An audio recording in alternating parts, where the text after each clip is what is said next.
Hi everyone. How's everyone doing? Let's get started in a minute.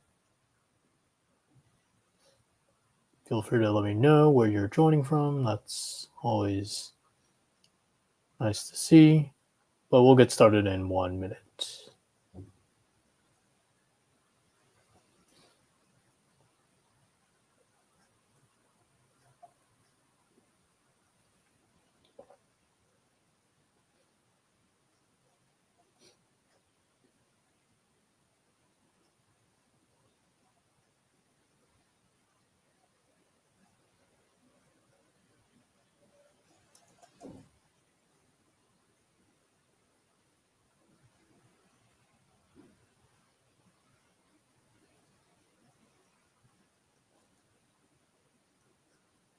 All right, let's get started.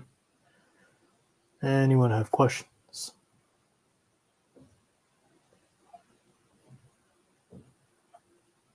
If not, I can talk a bit about something I've noticed that has been helping a lot of profile builders. So as some of you know, there are quite a few people in my private group within my newsletter that are working on EB-1A, NIW, and O1 profile building. And something I've noticed is that people have not just been asking for opportunities, they have also been sharing opportunities through the leadership roles that they have been able to get. And that's been a great way to get more profile builders involved in the activities they're doing. So, one way to, and that has also led to more profile building opportunities for the person sharing opportunities. So, for example, someone in the group is going to be hosting a conference in a couple of months, and they're looking for more paper submissions. By sharing this opportunity, they are now getting a bunch of top professionals to submit papers to their conference, leading to just more attendance for that conference and just all around potentially just more connections that that person can make, which could lead to independent references. And that person is also working on papers themselves. So getting more people to submit papers to their conference is going to help with potentially getting introduced to co-authors for papers they want to work on. So something that if you're profile building, you might also want to do when profile building for EB-1A, EB-2A, or O1 is if you come across an opportunity or you are able to supply opportunities for EB-1A, NIW, or O1 profile building, reach out to other people you think might be profile building for EB-1A, for NIW, or for O1, and offer those opportunities to them as a way to start a conversation. Because you never know, you might come across someone who not only accepts your opportunity, but then shares an opportunity of their own with you. And that's what I've seen a lot. That's what I've seen happening more frequently within my private group. And it's something you can do even outside of the group. You can just reach out to people you think are profile building. And then if there's an opportunity that you have come across that you're involved in, just offer to share that opportunity with that person that you've reached out to. Because you always want to be starting conversations. And that's a great way to start a conversation. Offering an opportunity that you think might be useful to the person you are contacting.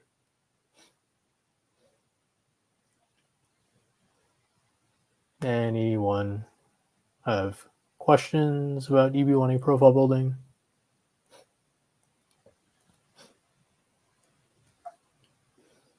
So while we are waiting for questions, I can... Junior, if two people are profile building, can they work together? Yes, they can work together. You can work with more than two people. In fact, you could work with up to 3 to 4 people and have each person target a criterion that all of you are going for, and then have that person start finding opportunities that could be relevant to the entire group. This could work really well for authorship, where one person starts finding more conferences, more people to potentially publish papers that the group comes up with. So that person would be responsible for reaching out to research-focused conferences, to leaders within professional organizations who are interested in research, and that person would be responsible for sourcing authorship opportunities for the group. and then you could have someone else source membership opportunities. This could be someone who joins many of the professional organizations in the field for the group and then starts getting involved in local chapter events, leading to, say, leadership positions for that person, which could then lead to more membership opportunities for the group. That's something you can do. You can definitely do that. Best info, how many hackathon judges do I need to have? So generally speaking, it depends on the quality of the opportunities. You also want to make sure that you are judging the work of other professionals in your field, and students are generally not considered as other professionals in your field. So you might want to judge hackathons that are also open to industry professionals. Generally 2 to 3 is good. If you have some very prestigious hackathons, even 1 to 2 could be good. Another form of judging evidence could be peer review opportunities, so you might want to look into peer reviewing as well if you want to strengthen your judge role claim, but it is possible to be able to meet the judge role criterion with just hackathons, depending on how well known those hackathons are and whether you are actually judging the work of other professionals in your field. And Dale Jr. asks, would it raise any issues?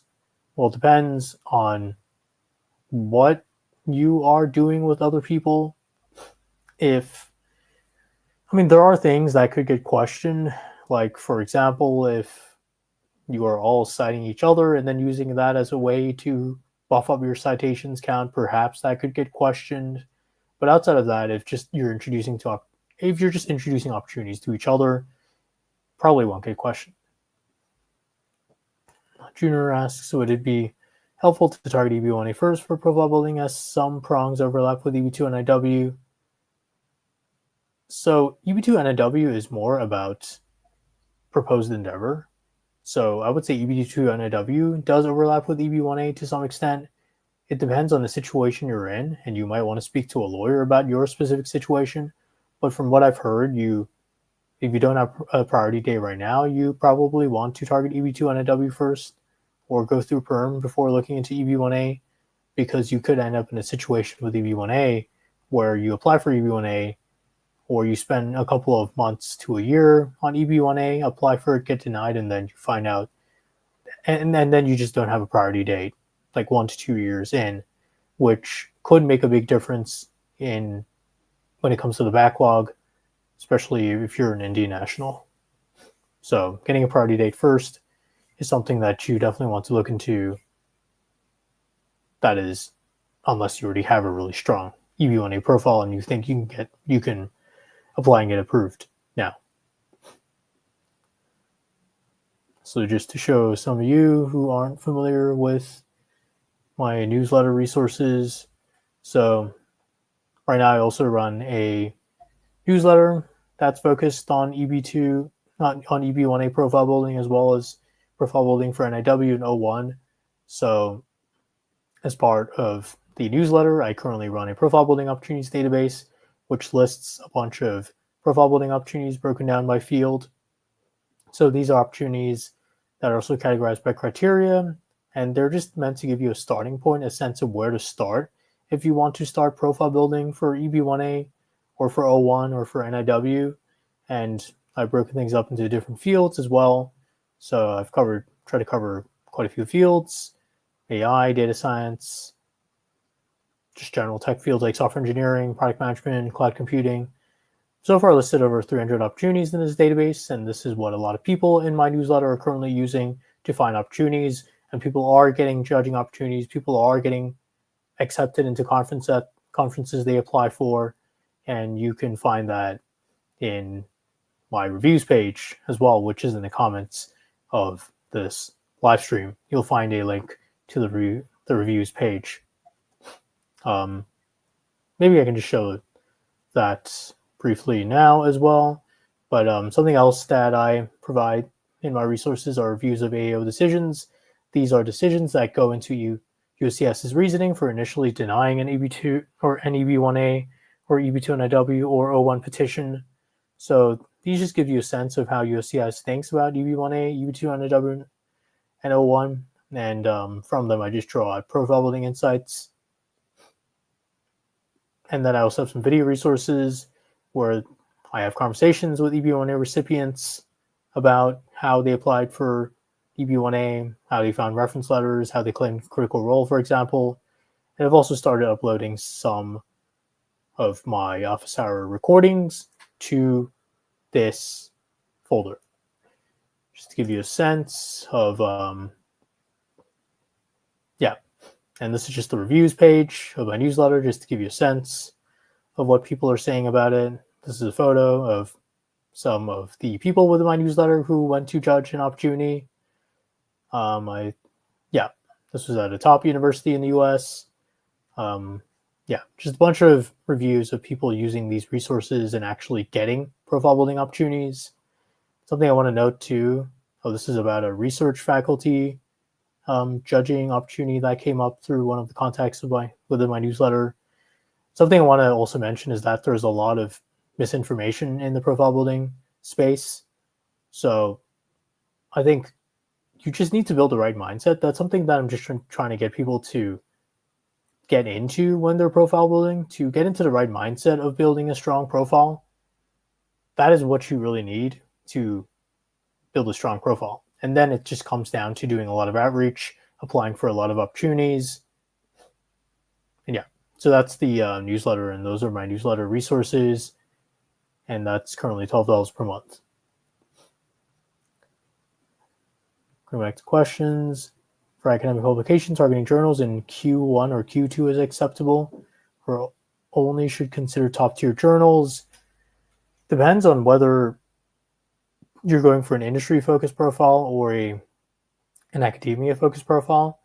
If it's academia-focused, then you probably want to target top-tier journals, because authorship is going to be fundamental to your case, is probably going to be key to showing that you've risen to the top of your field. So ideally, top-tier journals. Can a PhD scholarship be considered an award that meets the requirements for an EB-1A criterion? Probably not. Depends on the nature of the scholarship, but probably not.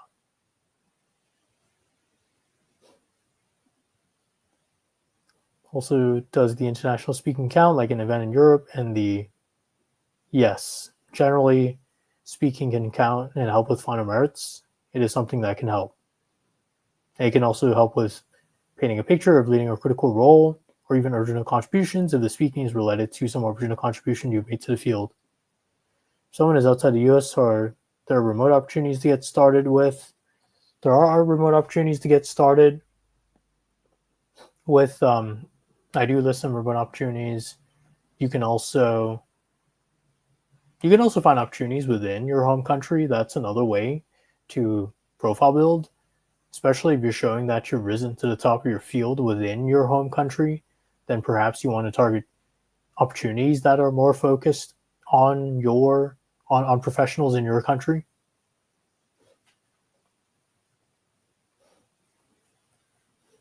Anyone else have questions?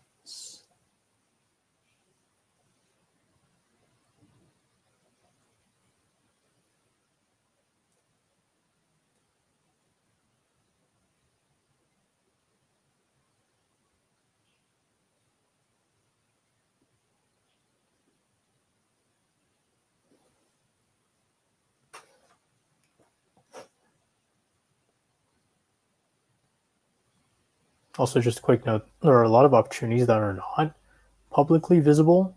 So for those kinds of opportunities, you will want to be doing a lot of outreach to find the top professionals in your field who are involved in these opportunities.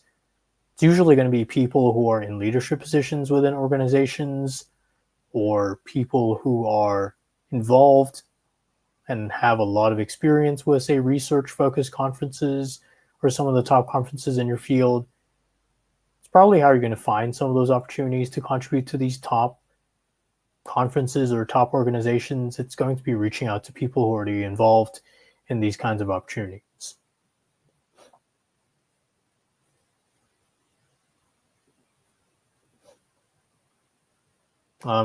Usually like every week. I just do these every now and then. Yeah, and you're welcome.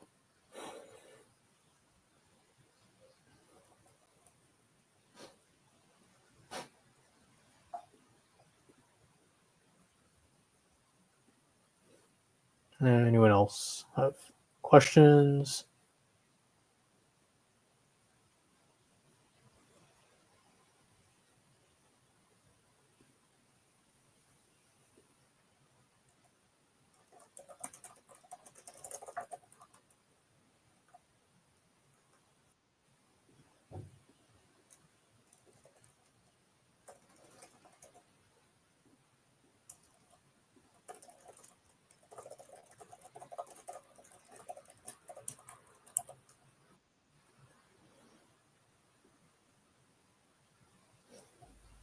Also, another thing for final merits is that you don't know where that threshold is. There's no such thing as having enough for final merits because you don't know what kind of final merits analysis an officer will apply. Of course, if you have some very prestigious honors within your field, then perhaps you will have strong final merits, but even then, there's no specific threshold. So that's why to target final merits, you might want to just profile build in a way that means that you aren't targeting any low quality opportunities, as in opportunities that don't really show that you've risen to the top of your field. If you want strong final merits and have it as something to target throughout your profile building, just try to focus on as many opportunities as possible that not only check off the criterion, but all criteria that you're targeting, but also show that you have risen to the top of your field. That's just something to keep in mind because it seems like a lot of people are just they're trying to do as many activities as possible, thinking that that is what leads to a strong profile. But what actually leads to a strong profile is showing that you have been involved in activities that show that you have risen to the top of your field. So top conferences, publishing in top journals, joining top member organizations and leadership roles. So Junior asks, also for EB2 and NIW, how many should be target at least a minimum? So EB2 and NIW is 3 prongs. Prong 1, prong 2, prong 3. It's not really a criteria unless you're going for exceptional ability. You need to satisfy all 3 prongs with a proposed and have a proposed endeavor to potentially get approved for EB2 and NIW. Do you offer paid consulting for EB-1A? So right now I do share new resources through the newsletter that I just showed you. That's $12 per month. And then I also do profile building calls. If you're interested in those, you can reach out to me on LinkedIn.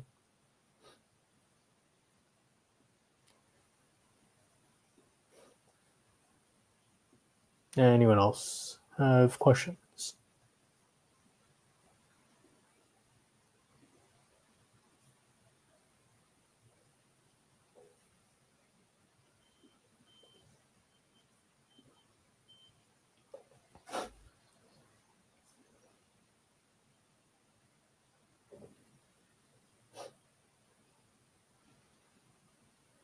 It's generally what I've seen work well, far more than just applying for opportunities, is just starting conversations with a lot of top professionals, because that's how you will uncover the kinds of opportunities that are not publicly visible, but are high quality, perhaps even invitation only, and are visible to the very top professionals in your field, because that is what they're doing to share their expertise with other top professionals and also give back to the profession.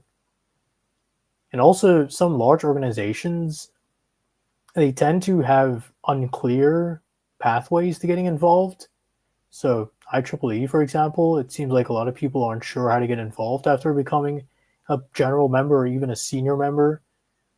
So that's why I've been starting to reach out to IEEE leadership as well.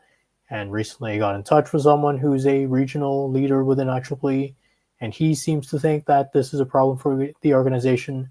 And that's why I've shared an interest form within my newsletter where people can just fill out the interest form and potentially get access to opportunities through the specific regional leader who is also involved in the IEEE Computer Society.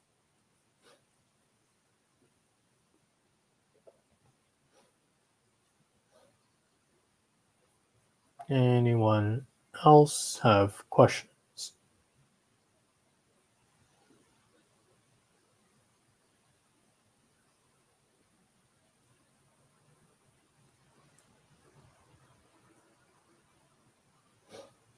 All right, if there are no other questions, thanks everyone for joining today's live stream.